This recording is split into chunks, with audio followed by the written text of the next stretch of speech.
I always like songs that are simple, that are straight to the point, and as a listener, that you think that the song might fall apart any minute. I like that. I like, I like a lot of folk music, like the old school 70s, or late 60s Terry Reid and Neil Young and stuff like that. It's like an old rocking chair, something really endearing but really creaky, and you're not quite sure if you want to sit down, if it, if it takes the weight or not.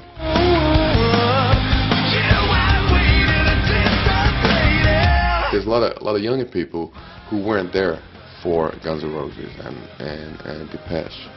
People who were actually born in the 90s.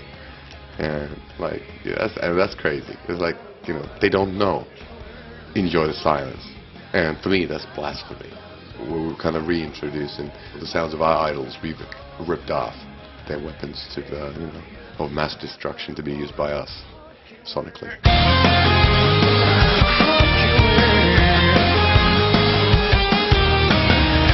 I think there are a couple of bands, but not a lot of bands, who do understand the tradition and the history of rock and roll enough not to take themselves too seriously while still making the music seriously. So you play your instruments as good as you can, you write the best songs you can, but you're not like thinking that you're the shit.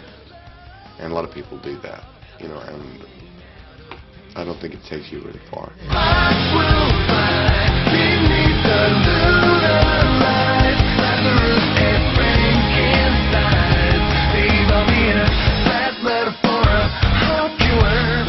Both musically and as philosophy of life, the more honest and straightforward you are, the less you have to lose.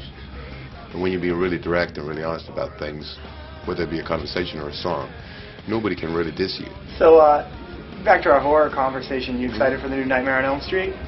I'm not quite sure. As opposed to rehashing things, it'd be nice to see something new, something unexpected, because that's what was going on when we were kids.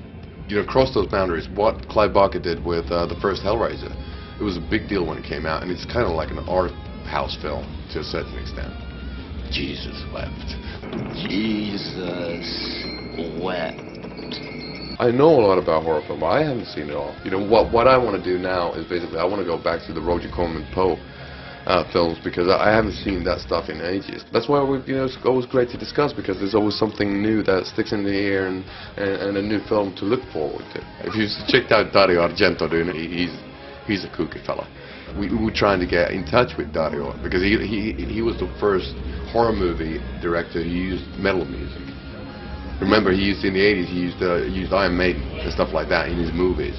Nobody else had done that before. We were trying to reach out to him if he would have directed a video for us. And we were in Venice, and he got stuck in traffic. That's what I heard. That's the greatest excuse ever. But Argento got stuck in traffic, so we never got to working together. Not yet, at least. Killer.